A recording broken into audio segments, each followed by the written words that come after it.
लोग तुमसे जो चाहे छीन लें मगर तुम्हारा मुकद्दर कभी नहीं छीन सकते। नमस्कार, आदाब, सत श्री अकाल। मैं हूं Wajid Qureshi. SMD news channel में आपका स्वागत है।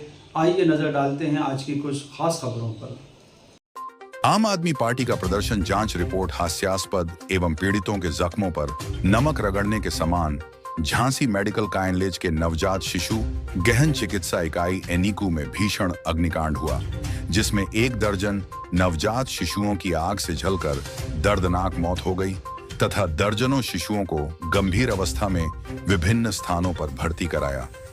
समाचार पत्रों में झायनंसी मंडल आयुक्त की अध्यक्षता में गठित समिति द्वारा की गई जांच की रिपोर्ट आने पर आम आदमी पार्टी उग्र हो गई। रिपोर्ट में कहा गया कि उक्त घटना के पीछे किसी की भी लापरवाही। आज हम लोगों का आम आदमी पार्टी का प्रदर्शन है। आज चूंकि हम लोगों ने देखा है कि विगत दिनों पहले जो मेडिकल कॉलेज में 11 शिशुओं की जो एक हम उसको कहेंगे जो निर्मम हत्या हो चुकी है, क्योंकि जो बिना देख रेख के वहाँ पर जो काम हुआ है, जो प्राइवेट लोग वहाँ पर काम कर रहे हैं, जो लापरवाही वहाँ पर की गई। और हमने कल मीडिया के अखबारों के थ्रू और मीडिया से हमें जानकारी मिली कि जो मंडल आयुक्त की जो रिपोर्ट है उसमें उन्होंने किसी प्रकार की कोई लापरवाही नहीं हुई है, किसी को उन्होंने कोई दोषी नहीं बताया है।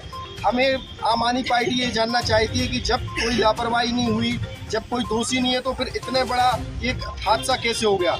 ये बहुत बड़ी बात है कि 11 बच्चों की एक जो कुछ दिन पहले ही इस दुनिया में आए थे, कुछ दिन रहे, और एक बहुत बड़ी लापरवाही के कारण उन बच्चों को अपनी जान गंवानी पड़ी। पीड़ित परिवार जितने भी हैं उनके पीछे उनके साथ हैं हम लोग, और यह मांग करते हैं कि उनको न्याय मिलना चाहिए और जो दोषी हैं उनको सख्त से सख्त सज़ा मिलना चाहिए। और हमने झांसी में देखा है कि प्राइवेट भी जितने नर्सिंग होम चल रहे हैं उनकी भी जांच होनी चाहिए कि वो सही तरीके से बने हैं, सुरक्षा मानक को वो पूरा कर रहे हैं कि नहीं कर रहे हैं। इसी सब को लेकर आम आदमी पार्टी आज ये प्रदर्शन कर रही है और ज्ञापन दे रही है। देखिए, विगत 15 तारीख को जो एक हादसा हुआ मेडिकल कॉलेज के आईसीयू वार्ड में, जिसमें कि 1 दर्जन बच्चों का जो है काल कलवित हो गए, आग में जलकर वो मर गए। और उसके बाद जांच के नाम पे जिस तरह का जो मजाक हमारे सामने आया है कि उसमें ये कहा जा रहा है कि कोई जिम्मेदार नहीं था, किसी के द्वारा लापरवाही नहीं हुई, तो फिर ये अपने आप कैसे हो गया। लोगों के जो घर के चिराग थे वो बुझ गए और प्रशासन ने एक जांच के नाम पे ये कह के पल्ला झाड़ने की कोशिश हो रही है कि कोई लापरवाही नहीं हुई, कोई जिम्मेदार नहीं था। अभी भी सैकड़ों ऐसे प्रश्न हैं जो कि घटना वाले दिन से जो खड़े हुए हैं उनका अभी तक कोई जवाब नहीं मिल पाया है कि अगर शॉर्ट सर्किट से आग लगी थी तो क्या वहाँ पर जो उपकरण होते हैं जो ओवरलोडिंग की दशा में बिजली की सप्लाई को काट देते हैं, क्या ऐसे उपकरण वहाँ पर लगे नहीं थे या उन उपकरणों ने काम नहीं किया।